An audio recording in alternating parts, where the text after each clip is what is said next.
Hello everyone. So we are starting with your chapter number 4 from your NCERT book. Check it out. This is your 11th NCERT book और हम कर रहे हैं आज ये topic, नया टॉपिक है ये आपके लिए, प्रिंसिपल ऑफ मैथमेटिकल इंडक्शन। ठीक है, ये इंडक्शन की हमें पहली बात मैं बताती हूँ ना कि हमें सिर्फ क्वेश्चन नहीं करने होते, वी नीड टू नो कि हम क्यों करते हैं। इंडक्शन की प्रॉब्लम क्या है हमारे पास सपोज करो कोई फॉर्मूला है, ठीक है, एक फॉर्मूला है, उसको मैं 1 के लिए प्रूव 1 लिख दिया, ट्रू प्रूव हो जाएगा, है ना। जैसे कोई थ्योरम हो गई, कोई भी स्टेटमेंट हो गई, कोई भी स्टेटमेंट, राइट। 2 के लिए भी प्रूव हम कर सकते हैं बड़े आराम से, बहुत ज़्यादा होगा तो हम 10 के लिए भी प्रूव कर लेंगे, कभी हमें इमरजेंसी पड़ गई तो, ठीक है।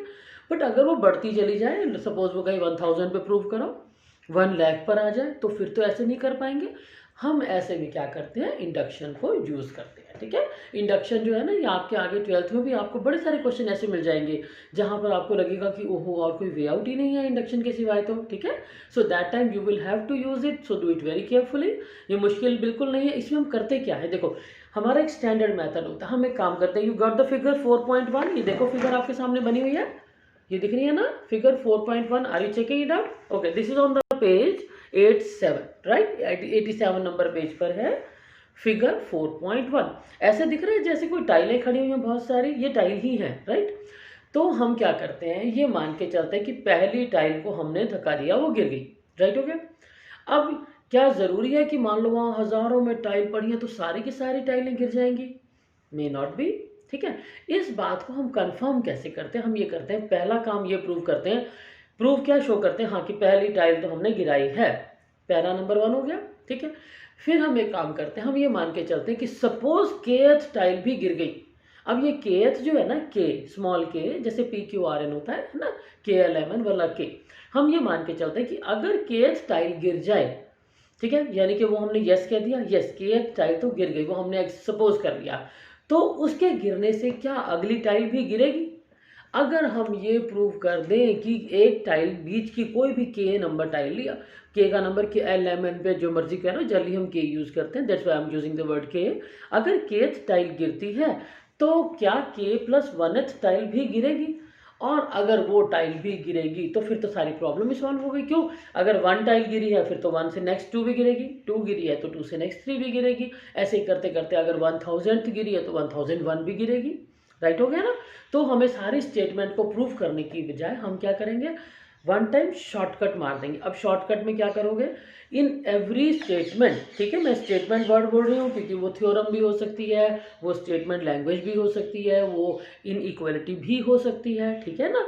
तो हम क्या करते हैं, सबसे पहले मैं आपको इसको डायरेक्ट क्वेश्चन पर लेकर जा रही हूँ। एक देखो क्वेश्चन है, सपोज कर लेते हैं, इसी पेज पर है, दिस इज पेज नंबर 87, सबसे नीचे एक इलस्ट्रेशन दे रखा है ना आपको, ठीक है। मैं उसको आपको शॉर्टकट में समझा रही हूँ, इससे पहले भी दे रखी हैं कुछ बातें इंट्रोडक्शन में कि Socrates is a man, all man are mortal, यानी सॉक्रेटिस इज ऑल्सो मॉर्टल, ठीक है। हमने क्या करना है, कुछ पर्टिकुलर बातों को लेकर, यानी पहली टाइल गिर गई, के गिरा तो के प्लस 1 गिर गया, पर्टिकुलर चीज़ें हो गई, इससे हमने स्टैंडर्ड बना लिया कि भाई ये तो अब हमेशा होगा ही।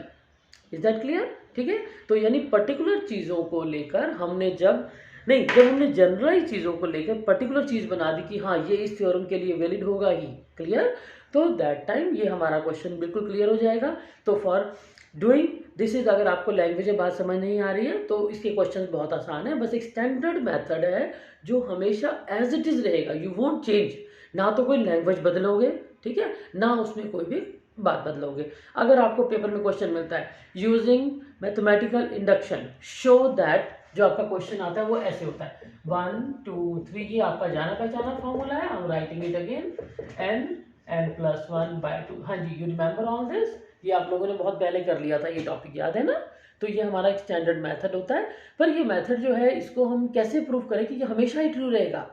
हमारी प्रॉब्लम समझ आ गई ना आपको कि ये फॉर्मूला तो आपको पता है, ऐसे बहुत सारे थ्योरम्स हैं जो आपको पता है, लेकिन अब हम क्या कर रहे हैं, हम उनको जनरलाइज कर रहे हैं कि यस इसमें हम n को चाहे 1 लाख क्या लिख दें या कुछ भी लिख दें, ये हमेशा ट्रू ही रहेगा। इसको प्रूव करने के लिए हम करते हैं तीन स्टेप में चलते हैं, ठीक है। सबसे पहला काम, जब आपने ये क्वेश्चन को नोट करना है, नोट डाउन दिस वर्ड, मैंने बोला है कोई स्टेप आगे पीछे नहीं करना, जैसे बोला एग्जैक्टली उसी तरह लाइन में चलोगे तो क्वेश्चन कभी गलत नहीं होगा। जब आप इसको नोट डाउन करोगे किसी भी स्टेटमेंट को, गिव इट अ नेम, ठीक है। पी एन, ये हमारा स्टैंडर्ड आदत पड़ गई हमें, जैसे मैंने के बोला है ना, ऐसे ही स्टैंडर्ड हम इसको क्या लिखते हैं, पी एन लिखते हैं ऑलवेज। ठीक है, अब हमें इस क्वेश्चन को प्रूव करना है, ये हमें प्रूव करना है, प्रूव दिस थिंग, जबकि हमें आता है अच्छे से।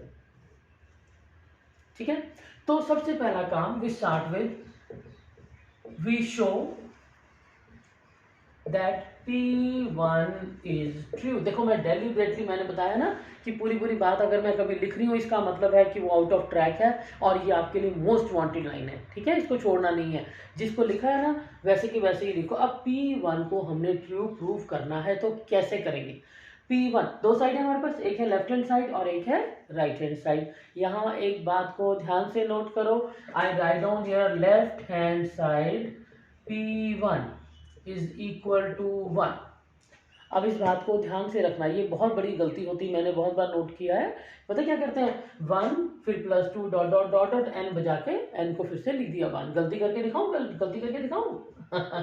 सो this is a very common and funny mistake. I simply surprise की है, या तो आपको समझ नहीं आती बात या आपको ठीक से बताया नहीं जाता। ठीक है, P1 का मतलब होता है पहली टर्म। ठीक है, P1 का मतलब होता है पहली टर्म, यानी मैंने कुछ नहीं किया, यहाँ वैल्यू नहीं पुट करी है। ठीक है, ये वाला 1 जो है, ये वाला 1 लिखा है, यानी कि इसका मतलब ये हुआ कि अगर मैं आपको P3 बोलूं, राइट ऑन P3, तो आप क्या लिखोगे, पहली 3 टर्म्स, वो कुछ भी हो, don't write 3, this is not 3। वो कौन है, पहली, दूसरी और तीसरी, फर्स्ट सेकेंड थर्ड, तीनों की तीनों टर्म्स। क्लियर हो गया? तो ये गलती सबसे बड़ी जो गलती है ना, बड़ी अजीब है बट हो जाती है। ठीक है, so I start from P1 is true. पहला काम हमने शो करना है P1 इज ट्रू।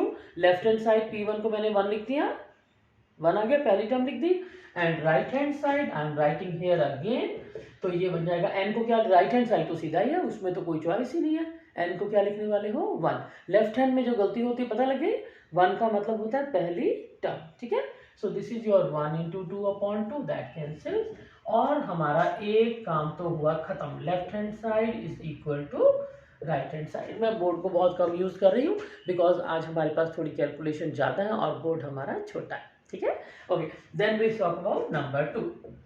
फिर मैंने सेकंड में क्या कहा था कि हमने मान लिया कि kth टाइल भी गिर गई। ठीक है, सपोज कर लिया, तो लेट पी के, जहां जहां एन लिखा है ना पूरे क्वेश्चन में, बिना सोचे जहां जहां एन है उसको के में बदल दो। ठीक है, तो पी एन से शुरू किया मैंने, पी के लिख दिया, यहाँ लिखा 1 2 3 डॉट डॉट डॉट, एन की बजाय हमें अब कौन लिखना है, के। राइट हैंड साइड पर भी क्या लिखना है, एन की बजाय हमने लिखना है के। Let it be your equation number 1। I repeat, पहला काम क्या शो करोगे, P1 बी ट्रू। 1 में पता लग गया, 1 में क्या करेंगे, लेफ्ट हैंड साइड पर पहली टर्म, एक अकेली टर्म, डोंट फॉरगेट, वो कुछ भी हो, ये नहीं है कि जी पहली टर्म में क्या दिख रही है, ऐसा कुछ गलती नहीं करनी। राइट हैंड साइड में बस एन को हमने 1 लिख दिया और हमारा answer done. Left hand side, right hand side, P1 2, finish, पहला काम खत्म हो गया। फिर हमने क्या किया, लेट, ये हमारा सेकंड स्टेप है। आई टेल यू अगेन कि अगर मैं लिख रही हूँ तो ये इंपॉर्टेंट होगा। ठीक है, वरना मैं वर्बल बातें करती हूँ आपसे।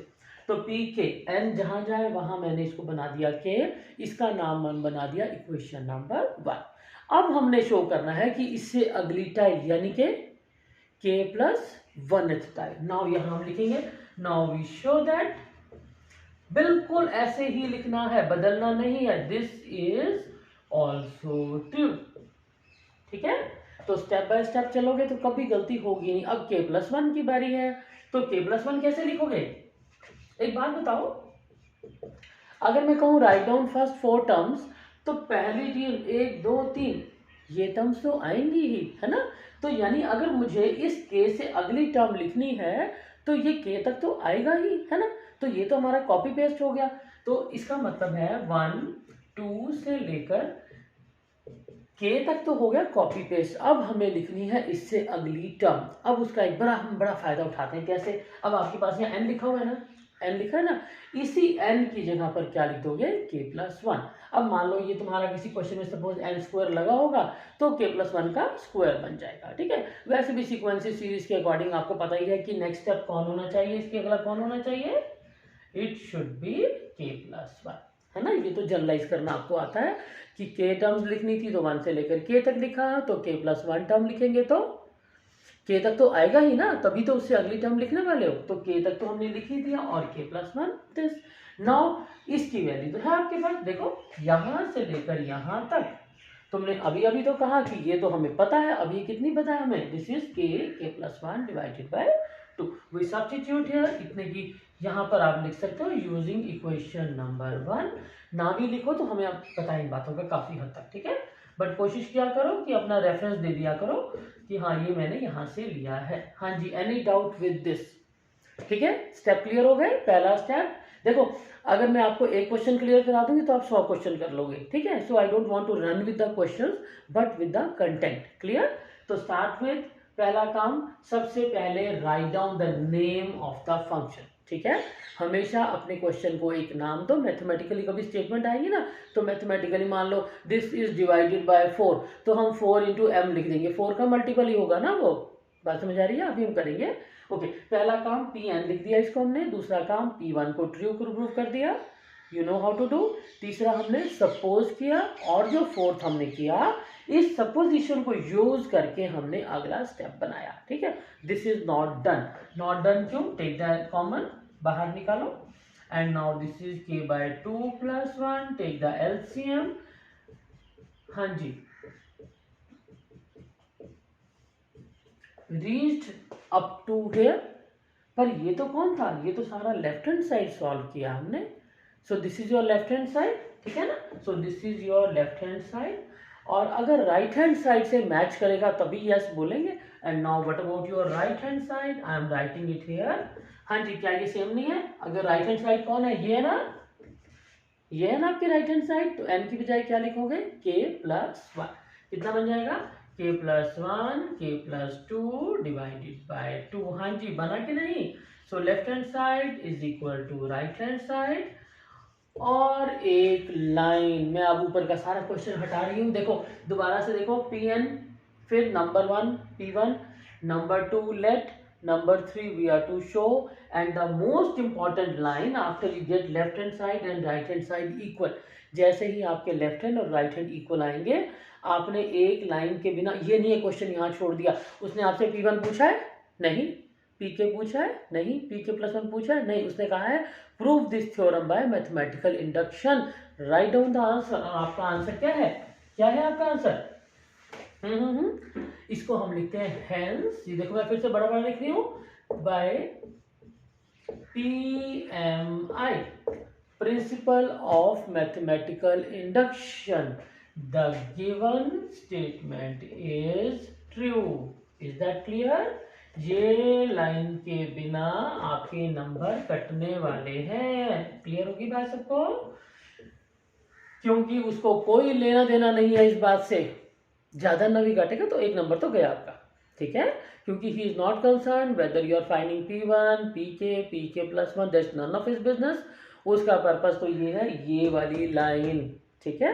Hence by PMI the given statement is always true, not true is always true. True तो है ही है, ठीक है। सो चेक दिस लाइन, ठीक है। ये मैंने कई बार नोट किया, बोर्ड पे गलती गलती लिखती मैं भी कर जाती हूँ, है ना। So that is why I keep on telling कि अपना पेपर 2.5 आवर में फिनिश करो। आधा घंटा आपको मिनिमम टू मिनिमम चाहिए होता है ऐसी गलतियां रीचेक करने में। मैं 2-3 बार नोटिस कर चुकी हूँ, मुझसे पहले भी एक बार गलती हुई है ना। Not just me, anybody who is writing on the board. पता है क्यों? आपकी कॉपी तो छोटी सी होती है ना, ब्लैक बोर्ड बहुत बड़ा होता है, तो सम टाइम इट हैपन्स, ठीक है। So take it easy, don't worry कि हाँ ये तो गलती हो गई, ठीक है। नाउ अब जो मैंने आपको कराया है वो लिखा है आपका पेज नंबर 88 पर, ध्यान से देखो। हाँ जी, गॉट इट? मिल गया? पेज नंबर 88, आर्टिकल 4.3 लिखा हुआ यही, the principle of mathematical induction. मिल गया ना? ये देखो दिख गया? हाँ जी, गॉट इट, है ना। तो उसने कहा है नंबर 1 हम क्या करते हैं, suppose there is a statement Pn। मिल गया नाम कि स्टेटमेंट जो भी दी है, पहला काम you will give it a name involving a natural number n। Second thing, ये सारे के सारे क्वेश्चन हम नेचुरल नंबर्स के लिए सॉल्व कर रहे हैं। Such that the statement is true for n is equal to 1, that is P1 is true. पहला काम यही किया था हमने, ठीक है। और नंबर 2 में क्या किया, if the statement is true for n is equal to k then it is also true, यानी यूजिंग के, यूजिंग उसको यूज करके हमने बनाया था, यूज किया था ना पीछे हमने, देखो इसको हमने यूज किया था अगले क्वेश्चन में। Using this will show that pk plus 1 is also true. और फिर the last line, hence by PMI Pn is true for all natural numbers. Is that clear? हाँ जी, मिल गया आपको। तो ये लाइन लास्ट में ज़रूर लिखनी है, क्योंकि हमारी प्रॉब्लम यही है कि is it always true. Yes it is for all natural number. Always के साथ में ना यहाँ हम एक और वर्ड लिख लेते हैं, देयरफॉर दिस इज ट्रू, या फिर यहाँ भी लिख दोगे ना, इसको पूरा कर देंगे ऑलवेज ट्रू की बजाय फॉर ऑल। ये मैंने बताया था एक बार पहले भी, फॉर ऑल को ऐसे वी लिख के काट देते हैं, for all n belonging to n, जैसे मर्जी लिख दो, फॉर ऑल नेचुरल नंबर्स लिख दो, या फिर for all n belonging to n। हाँ जी, इज दैट क्लियर? ठीक है, तो हम आगे चले। Let's go with the question, दोबारा से लास्ट टाइम पढ़ ली। Hence by PMI the given statement is true for all n belonging to natural numbers. ठीक है, now we come directly to the question. अब हमें मेथड पता लग गया, मैंने इसीलिए बहुत आराम से समझाया इसको आपको। Once you know the method, उसके बाद तो बस फिर क्वेश्चन खुद ही खुद चल पड़ता है अपने आप ही, है ना। Now I start with your example number 1। ये मैं देखो तुम्हारे सामने सॉल्व तो है, बट आई विल प्रेफर कि मैं अभी आपको पहले एग्जांपल अच्छे से करवा दूं, because once you know the examples तो फिर क्वेश्चन तो बस हमारे पास उसके बाद देखने के लिए रह जाते हैं एक तरह से, है ना। एक दो एग्जांपल कराते हैं, उसके बाद हम शॉर्टकट मारते हैं। Example number 1 on the page 89। ठीक है, देखो मैंने हमेशा कहा है सॉल्यूशंस तो हमेशा आपके सामने होते हैं, ठीक है ना। एक बुक खरीद लो, गूगल पे ऑनलाइन देख लो, you can get so many things, ठीक है ना। बट बी श्योर कि जो हम कर रहे हैं that must be confirm, right. तो एग्जाम्पल नंबर 1 में अभी कर देती हूँ आपके लिए। This is your 1 on page number 89। अब हमने क्या कहा था, for all n greater than equal to 1 natural number बन गए। प्रूव दैट 1 स्क्वायर 2 स्क्वायर, देखो मुझे पता है ना, मैं स्टेटमेंट नोट कर रही हूँ, तो पहला काम मैंने इसको एक नाम दिया 1 square 2 square and so on. ये भी जाना पहचाना फॉर्मूला है आपका, n plus 1 2n plus 1 and divided by 6। ठीक है, अब आई रिपीट फास्ट, स्लो नहीं काम करना हमने, फास्ट। नंबर वन क्या होता है, we show that P1 is true. जो करने वाले उसको करके बता दो, अगर नहीं भी लिखना तो वैसे left hand side right hand side लिख देना, ठीक है। Now left hand side P1 मैंने पहली टर्म 1 स्क्वायर 1 बन गई। Right hand side n is equal to 1 n is equal to 1 n is equal to 1 and this all goes, so the left hand side is equal to right hand side, therefore P1 is true। step number 1 is over। कभी कभी पता है क्या होता है, मैंने देखा है कि भाई आगे का क्वेश्चन से डर जाते हैं ना, तो P1 तो प्रूव कर दो, कुछ नंबर तो मिल ही जाएंगे, ठीक है, डरने की क्या जरूरत है। When you know the method बताओ, फिर तो जो मर्जी करा लो हमसे, ठीक है। No the second step, let Pk be true. याद आ गया, Pk अगर ट्रू है तो we write down again I will living Pk। कैसे लिखने वाले हो, इस पूरी की पूरी स्टेटमेंट में जहां जहां n लिखा है, यहां तक जहां जहां n दिख रहा है वहां वहां पर k बना दो, उसको Pk बन जाएगा, ठीक है। तो ये काम भी अगर आपको क्वेश्चन देख के कुछ हरासमेंट होती है, लगता है कि भाई क्या करें, तो ये काम भी आप कर सकते हो ऑलवेज, ठीक है। कभी भी मैं हमेशा कहती हूँ कि अगर पूरा क्वेश्चन कभी भी ऐसा लगे कि अरे मुझसे हो नहीं पाएगा, तो जहाँ तक हो जाए वहाँ तक जरूर करो। आधा question don't just leave the question यहीं पर ही, शुरू तो करो। मैथ्स में स्टेटमेंट में, मैथ्स में तो कन्वर्ट करो उस लैंग्वेज को, देखेंगे हो सकता है कि नहीं होगा, बाद में सोचेंगे। At least you start the question, why you squared of the question, डरते क्यों हो, शुरू तो करो, ठीक है। सो दिस वे अगर आप शुरू करोगे तो बिना कहे आप P1 हमेशा ट्रू कर पाओगे, Pk हमेशा ट्रू हो जाएगा, क्योंकि वो तो कॉपी पेस्ट ही तो करना है, ठीक है। इसके बाद शुरू होगा हमारा मेन काम, जहां आपको हो सकता है डाउट हो, वैसे डाउट का कोई रीजन है नहीं मुझे लगता। Anyway now we show that, क्या शो करेंगे, Pk plus 1 is also true. Now I am writing Pk plus 1। Blackboard मेरा छोटा सा है तो मैं इसको बहुत शॉर्ट में लिखने की कोशिश कर रही हूँ, and look at my speed, to get the speed, ठीक है, स्पीड। ओके, अब हमने एन स्क्वायर लिखा ना, मैंने क्या कहा था, के स्क्वायर, के बाद ही के प्लस वन आएगा, के तक तो कॉपी पेस्ट कर दो, और जो नेक्स्ट टर्म बनानी है, के स्क्वायर भी तुमने वहीं से बनाया, मैं इसको हटा रही हूँ यहाँ से, तो n की बजाय हमने लिख दिया के प्लस वन, तो n पर क्या लगा है, स्क्वायर, तो के प्लस वन पर भी क्या लगेगा, स्क्वायर, ठीक है। ओके, अब यहाँ तक की फिर से वैल्यू है हमारे पास, ये रही के plus one, to k plus one divided bye 6, और यहाँ पर है के प्लस वन का होल स्क्वायर। हाँ जी, एनी डाउट अप टू है, अब ये क्लियर आप, ठीक हो गया ना, अब इसमें कोई डाउट नहीं रहा, P1 बिल्कुल ठीक है, पी के कॉपी पेस्ट, पी के प्लस वन, तो के टर्म तो लिखोगे ही, एक टर्म अगली लिखोगे, वो टर्म कहाँ से आएगी, इसी तरह जैसे यहाँ पर के लिखा था, अब की बार कौन लिखना पड़ रहा है, के प्लस वन, तो ठीक है के प्लस वन, राइट। ओके, जो पहला के है इसकी वैल्यू तो हम ऑलरेडी मान चुके हैं, इतनी है, मान के वहां से कॉपी पेस्ट लिया, वो भी हमने, दिस डन, नो, क्या रह गया, कैलकुलेशन, कैलकुलेशन में हिसाब से ये आपका चल रहा है लेफ्ट हैंड साइड, ठीक है, राइट हैंड साइड कहाँ से आएगा, आप डायरेक्ट इसके अंदर के प्लस वन लिखोगे, but they must be looking alike, ये नहीं है कि जी आधा कुछ और ही चल रहा है, ठीक है, ये कुछ और दिख रहा है वो कुछ और, you have to make sure कि आपका जो आंसर है वो पता है कैसा दिखना चाहिए, ये n की बजाय k plus one, n plus one की बजाय बन जाएगा अब हमारा k plus two, k plus one लिख रहे हैं ना अब हम, और ये बन जाएगा टू के प्लस टू, और ये साथ में बनेगा ऐसे, ये आपको पता लग गया कहाँ से, तो जो आप ये वाली अब कैलकुलेशन करने जा रहे हो,